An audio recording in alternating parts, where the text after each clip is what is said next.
105 Through the Fan YouTube channel, Kevin Gray.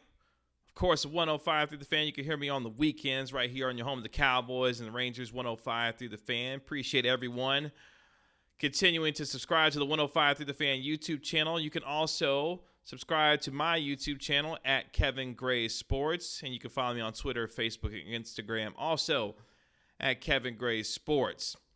The Dallas Cowboys followed the model that they've been following all season, which is losing football games, but they did so in much more encouraging fashion this week against the Pittsburgh Steelers. Yeah, it's hard to say that there was a win in a loss, but you'll take the win in this loss from the Dallas Cowboys after falling 24-19 to the Pittsburgh Steelers. Yeah, the Cowboys got outscored 15-0 in the fourth quarter and ultimately fell short when Garrett Gilbert couldn't complete a pass to try and win a football game at the end. But at the same time, what you saw from the Cowboys this week was a lot more encouraging than what you've seen from them all season long. For the first time, it seemed like all season long, the Dallas Cowboys defensively showed the kind of desire, fight, and want to in order to try and prove themselves to not be a joke around the National Football League. And for 1 week at least, against arguably the best team in the National Football League, the Dallas Cowboys appeared competent, appeared to be a team that belonged on the same field as its opponent, and did something that a lot of Cowboys fans didn't think that they could do this year: actually compete in a football game.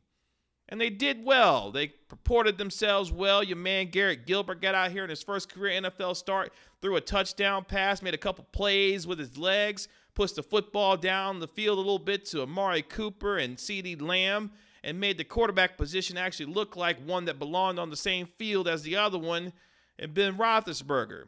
Defensively, the Cowboys seemed like they were swarming around the football. Your man Neville Gallimore played really well. Antoine Woods plugging up the middle. DeMarcus Lawrence continuing his stellar play on the outside. And even your man Randy Gregory getting into the act with his pressures on Sunday, putting Ben Roethlisberger on the ground a couple of times. It seemed like even the special teams wanted to get in on the act. Rico Dowdle with a 64-yard kickoff return. You had the 73-yard Cedric Wilson and C.J. Godwin return that ultimately got called back for a block in the back, but at the same time, a spectacular play nonetheless. You had Tyron Crawford blocking an extra point. It seemed like the Cowboys had a different attitude, a different mindset about going up against the Pittsburgh Steelers. And you say, Kevin, it's a rivalry game. You shouldn't need any more extra motivation to take on your hated rival in the Pittsburgh Steelers. I understand that, but at this point in the season, we hadn't seen much of that kind of desire and fight and want to from this Cowboys team. We did so on Sunday, and if you can find any kind of victory in a close loss to a Pittsburgh Steelers football team, you could take resolve in this. Maybe the message of Mike McCarthy, Mike Nolan, and this coaching staff is starting to resonate for this Cowboys football team, because you're starting to see this team not play as if we're thinking about things all the time, but they're playing more reactionary, more instinctively on the defensive side of the football, and at least for a while, a measure of competence on the offensive side of the football to give you confidence that maybe going forward for the rest of the year, they may not win a bunch of games, but they'll at least compete and not embarrass this fan base the way that they did against the Arizona Cardinals on Monday Night Football, and then against the Washington football team, and the subsequent embarrassments that we've seen from this team all season long. At least on Sunday, the Cowboys proved that they belonged on an NFL field, and that's more than we can say than what we've seen from them the last several weeks. And I don't know, man. I don't know about you, but I would like to see Garrett Gilbert stay on the football field. The former AAF MVP played pretty well, actually, in his first career NFL start, and at least made the Cowboys feel like they had some confidence. You could tell that this team was rallying around Garrett Gilbert, giving him the kind of confidence, and he was inspiring the confidence in them with some of the throws that he was making. In particular, on the very first drive on third down, he completed the 32-yard pass to Amari Cooper that gave us a said, oh, well, okay, Garrett, well, let's see what you got for us, and kept us interested in the entire football game. So if I'm the Cowboys, yes, I know I'm careening toward a top 5 NFL pick, and right now, if the season were to end today, the Dallas Cowboys would hold the number 3 overall pick in 2021's NFL draft. I understand all of that.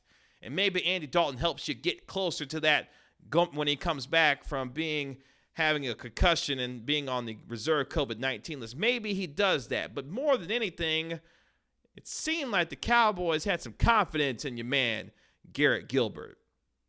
And if that's the case, let the dude play. Let's see what he has.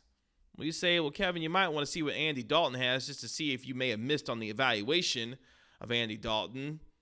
Well, we knew he was kind of washed. He was kind of hanging out there for a reason before the Cowboys signed him and didn't prove to be much better than what the Cowboys thought he was going to be when he started playing actual football games. But then Garrett Gilbert gets in here and inspires some confidence. Says, okay, maybe this team can handle it going through the rest of this year. Maybe not win a bunch of games, not win a game, but be more competitive and not be the utter embarrassers that they have been so far this season. So when you have the offense, the defense, and the special teams actually all playing complementary football, dare I say, it gives you confidence that once this team starts to get some of the talent back that has been missing, namely on the offensive line, and now apparently Tyler Biadasz is going to be out for the next 2 to 3 weeks due to a hamstring injury after he hurt it during warmups prior to the Steelers game. At least you can think about what this team could be once they fully buy into Mike McCarthy and Mike Nolan's message and play much more consistently. And you see the growth and development of guys like a Neville Gallimore who plugged up the middle, the continued progressions of Randy Gregory and others. Yes, I know Jalen Smith got out here and did his thing, which means he didn't do his thing on Sunday once again. But I'm not going to bang on Jalen Smith because there's enough problems on this football team as it is without criticizing Jalen Smith over and over and over again, even if he did deserve some of that on Sunday. Even your man Leighton Vander Esch lost his cool a little bit and got a 15-yard penalty that ultimately cost the Dallas Cowboys. But as you start to eliminate those things, maybe there's some resolve and fight. And the most telling moment about that, remember a couple weeks ago when Andy Dalton nearly got decapitated and none of the offensive linemen reacted? You saw a little bit different reaction when Juju Smith-Schuster scored a touchdown. My man was on his way to the middle of the football field to give his T.O. impersonation as celebrating in the middle of the star.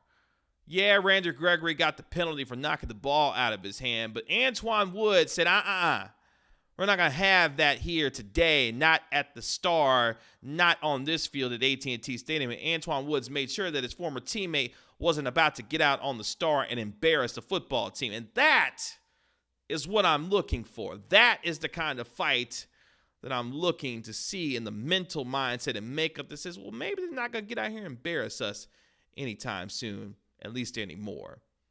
This is a game I can work with. I can work with that. I can work with that mindset. And for the Dallas Cowboys who enter into their bye week next week, or this coming week, and then take on the Minnesota Vikings next week, I should say, maybe this is something that they can build on. We'll see. But at least for 1 week, they didn't get out here and embarrass Cowboys Nation and actually competed the way that an NFL team is supposed to, even if it was with the 4th different quarterback that they've seen this year. We'll see. While the Cowboys are headlong toward a top 5 pick, at least they'll compete their way there, which honestly, I can take that when a team is devoid of talent. Show me something and compete. That's exactly what the Dallas Cowboys did on Sunday. You can follow me on Twitter, Facebook, and Instagram at Kevin Gray Sports. You can also subscribe to my channel on YouTube at Kevin Gray Sports and subscribe to the 105.3 The Fan YouTube channel right here at youtube.com. Search 105.3 The Fan. Until next time, we'll talk to you later. Peace.